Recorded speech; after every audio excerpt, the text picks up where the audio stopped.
Bon, ben, elles sont multiples. Tout dépend si c'est des jeunes fratries existantes, donc si il y a déjà des frères et sœurs aînés, quand arrive le drame du deuil périnatal, ou bien c'est les bébés que les parents auront après. Alors quand il s'agit d'une fratrie existante, il est clair que chaque enfant, enfin nous savons ça à force de fréquenter les enfants sont très ambivalents vis-à-vis d'une nouvelle naissance. À la fois, on leur dit qu'ils vont avoir un petit frère, une petite sœur, que ce sera très gai, pourront jouer, etc. Mais ils ne sont pas tout à fait dupes. Ils savent aussi que cet enfant va prendre de la place, va occuper papa et maman, etc. Donc ils sont ambivalents et il y a sûrement des moments d'agressivité. D'ailleurs, après la naissance, il y a parfois des coups, des pincements, des embrassements trop intenses, trop violents, des choses comme ça. Et donc, si pendant la grossesse et que l'enfant aîné ressent cette ambivalence, si le bébé arrive à disparaître, il y avait deux issues. D'abord, il faut savoir si les parents vont en parler, s'ils vont pouvoir dire quelque chose à l'enfant, ce qui est rarement le cas, parce que c'est pénible et qu'on croit que les enfants ne comprennent pas, surtout les tout petits. Et d'autre part, si les parents en parlent, l'enfant va avoir des culpabilités.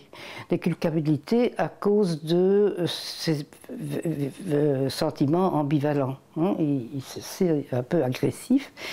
Et comme l'enfant est un peu centré, fort centré sur lui-même, il est un peu le centre du monde, il va se croire coupable de cette mort, de cette disparition de ce bébé.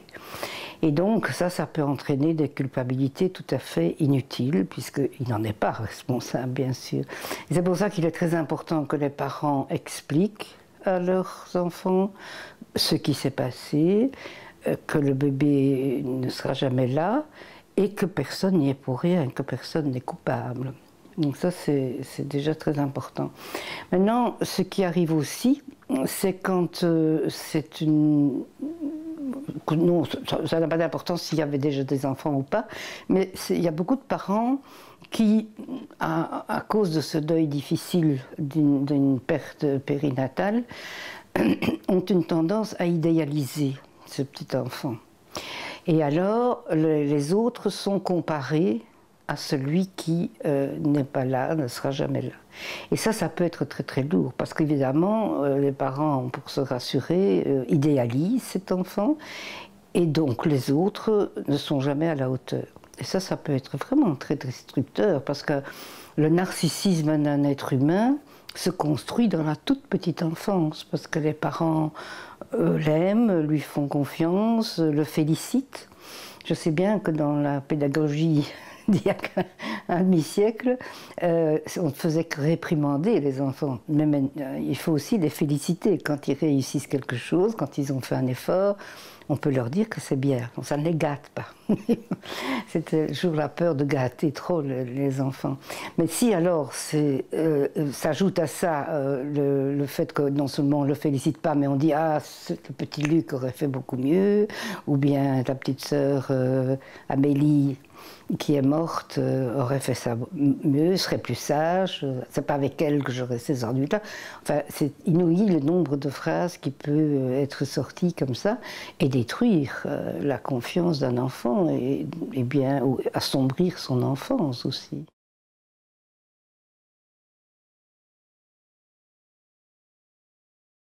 C'est ce qu'on appelle les troubles fonctionnels. C'est-à-dire qu'un enfant, bon, le plus classique, il va devenir colérique ou difficile, ne plus obéir, être contrariant, etc. Ou bien il va plus bien dormir, ne pas savoir s'endormir parce qu'il est préoccupé par ses culpabilités, qu'il ne sait pas dire. Hein. Je parle d'enfants très petits. Et donc, il va plus bien manger, enfin, il va faire toutes sortes de petits troubles qui ne sont pas très graves, mais qui peuvent gâcher toute une famille. Les troubles du sommeil, par exemple, ne pas s'endormir ou bien se réveiller toutes les nuits, ça met très vite tout le monde sur les genoux. Donc c'est ce genre de symptômes-là qui apparaissent.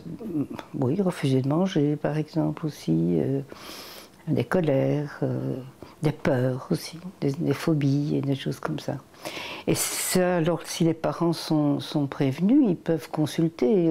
On fait ce qu'on appelle des thérapies conjointes. C'est ça que je fais moi principalement, où on reçoit papa, maman et l'enfant en question. Alors les parents expliquent pourquoi on vient, hein, et mon rôle alors est d'essayer de trouver depuis quand, quel est le lien qui peut exister entre ces symptômes et un événement qui s'est passé dans la famille. Donc j'ai mis des jouets à disposition pour l'enfant et je le tiens à l'œil. Les parents racontent et à un certain moment, cet enfant va avoir une réaction, il va faire quelque chose de spécial, sortir de la pièce, se cacher, vouloir sa tutu, aller dans les genoux sur les genoux de maman, enfin, il réagit par quelque chose. Et là alors, moi je peux faire le lien avec ce que racontaient les parents et la réaction de l'enfant, et j'essaie alors de montrer aux parents qui avaient le lien, que c'est donc probablement là qu'il y avait le problème.